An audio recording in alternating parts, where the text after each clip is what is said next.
No dia 25 de abril de 1984, todos os olhos do Brasil se voltaram para o Congresso Nacional. Ali estava sendo decidido o direito básico de cada brasileiro escolher os seus presidentes. O direito de qualquer brasileiro se candidatar legitimamente a este cargo. As eleições diretas só chegariam 5 anos depois, mas aqueles foram dias que mudaram a história do Brasil.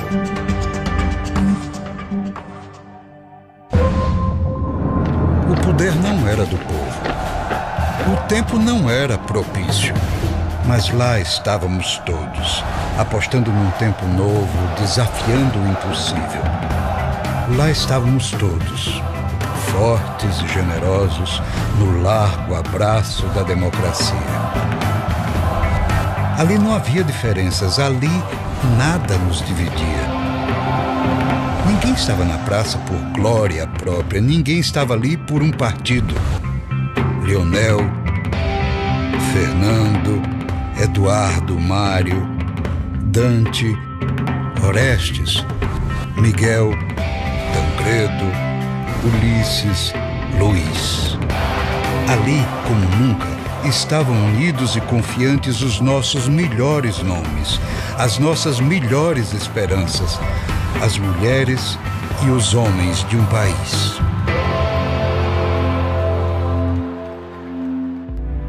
O Brasil mudou muito nos últimos 30 anos. Conquistamos o direito de eleger nossos governantes e construímos uma democracia sólida. Elegemos um intelectual, um operário, um filho do povo e a primeira mulher presidente da República. Alcançamos e mantivemos a estabilidade econômica. Retiramos juntos mais de 20 milhões de brasileiros da miséria absoluta. Todas essas mudanças só foram possíveis porque tivemos como alicerce um amplo pacto social e político. Uma união de forças que o país exigiu toda vez que precisou passar para um novo patamar histórico. E é isso que precisa acontecer agora. Um pacto em torno de ideias e compromissos com um novo Brasil. Avançamos, mas deixamos de fazer mudanças fundamentais. Temos um Estado antigo que ainda traz as marcas do atraso e do elitismo. Um Estado que pouco tem avançado como provedor de serviços de qualidade e como agente de desenvolvimento. Temos relações extremamente desiguais na divisão de recursos e responsabilidades entre a União, os estados e os municípios. Ou avançamos agora, ou corremos o risco de regredir nas conquistas do nosso povo. Temos que ter a humildade de admitir e a coragem de enfrentar os problemas que estão aí, batendo à nossa porta.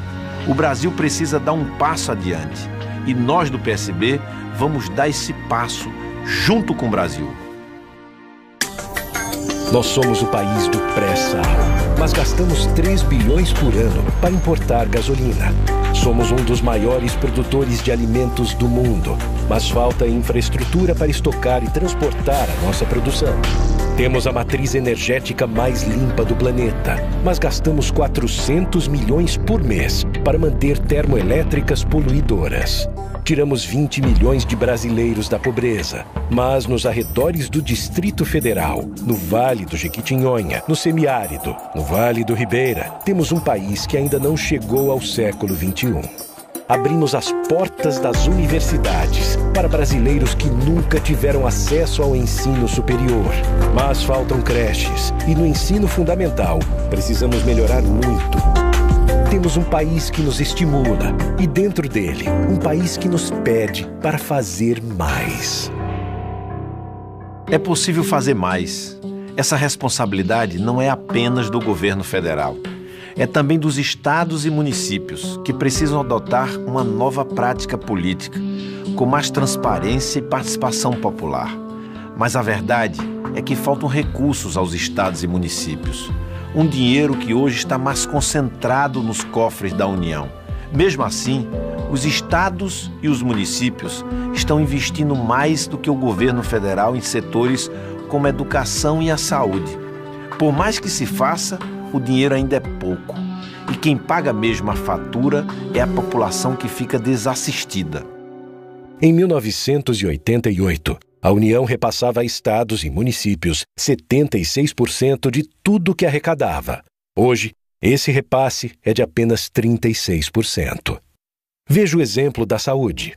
Em 1980, a União era responsável por 75% dos recursos destinados à saúde, enquanto os estados e municípios entravam com 25%.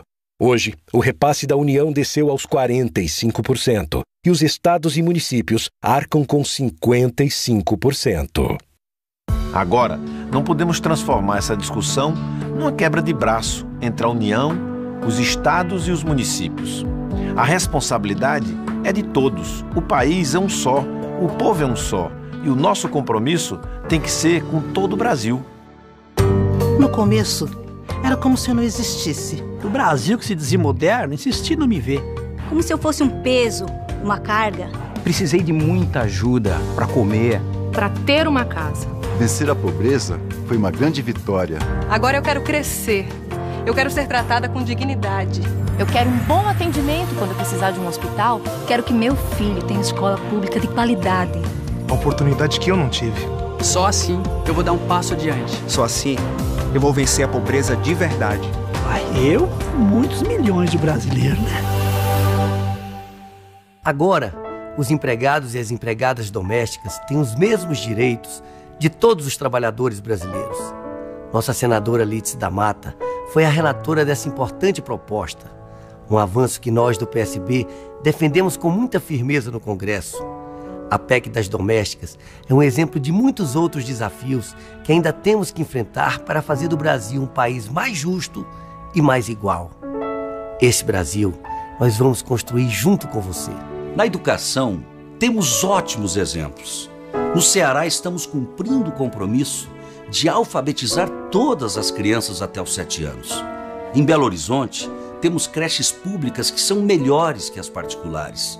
Em Pernambuco, alunos das nossas escolas públicas estão fazendo intercâmbio no exterior. Em tudo, você pode ter certeza, o Brasil pode fazer muito mais. O PSB foi o partido que mais cresceu nas últimas eleições. Hoje temos 445 prefeitos, 6 governadores, 3.556 vereadores, 35 deputados federais e 4 senadores. O índice de reeleição dos prefeitos do PSB é de 71%, 16% acima da média nacional. O governador e o prefeito mais bem avaliados do Brasil também são do nosso partido. É por isso que o PSB é cada vez mais brasileiro, na sua presença e no seu compromisso.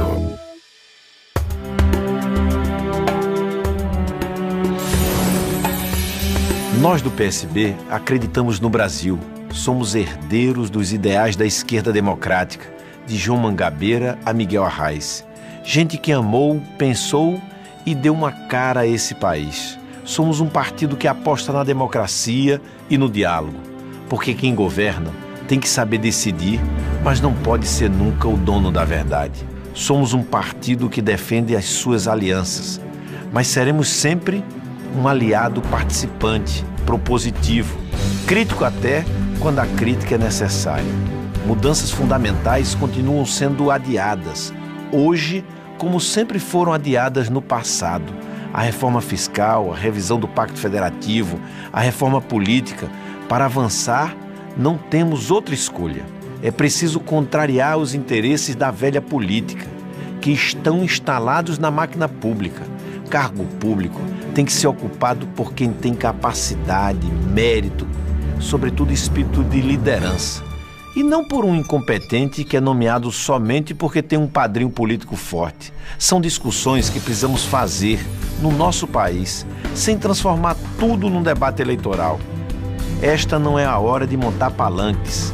Esta é a hora de montar canteiro de obras, de recuperar a confiança e a força da nossa economia.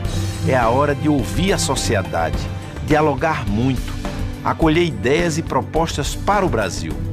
Como tenho dito, é hora de fazer o Brasil crescer e juntos ganharmos 2013.